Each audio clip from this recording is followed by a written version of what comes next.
আজকে দুপুরে রান্না করব ঝালি কুমড়, চিংড়ি মাছ দিয়ে ঝালি কুমড় রান্না করব। আমি ফোড়নের জন্য জিরে দিয়ে কাঁচা লঙ্কা দিয়ে চিংড়ি মাছ দিয়ে দিয়েছি।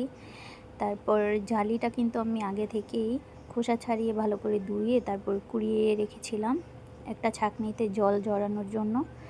তারপর চিংড়ি মাছটা একটু ভেজে তারপর ঝালি কুমড়টা দিয়ে দিলাম। এভাবে কুড়িয়ে নিয়েছি, তোমরা চাইলে কিন্তু কুচি করে কেটেও নিতে পারো। আমার কাছে এইভাবে কুড়িয়ে রান্না করলে বেশি খেতে ভালো লাগে, তাই আমি এইভাবেই রান্নাটা করি। আর পরিমাণ মতো হলুদ দিয়ে দিলাম, সাথে একটু ভাজা জিরের গুঁড়ো দেব। আর আজকে চিংড়ি মাছ ছিল, তো জালি কুমড় এনেছে তোমাদের দাদাভাই, তারপর ভাবলাম এইভাবে রান্না করি। আমি হলুদটা দিয়ে একটু ঢেকে দিয়েছিলাম। তারপর দেখো কিছুক্ষণ রান্না করে নিয়েছি। আর স্বাদ মতো কিন্তু লবণ দিয়েছি, আর এই ভাজা জিরের গুঁড়োটা দিয়েছি। তোমরা চাইলে জিরে বাটা দিতে পারো, আমার কাছে ভাজা জিরের গুঁড়ো ছিল সেইটাই দিয়ে দিয়েছি।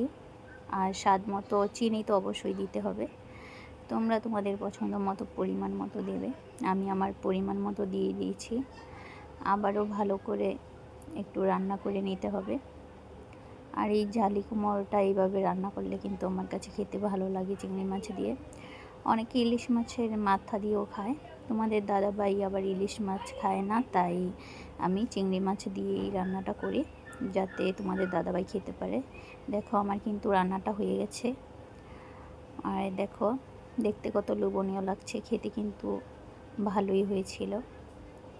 আর সাথে আমি ডাল রান্না করেছিলাম আর শাক রান্না করেছি।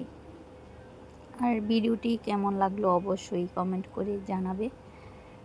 আর তোমরা চাইলে কিন্তু এইভাবে রান্না করতে পারো, অনেকেই হয়তো পারো, তারপরও আমি তোমাদের সাথে একটু শেয়ার করলাম। কেমন হয়েছে অবশ্যই কমেন্ট করে জানিও।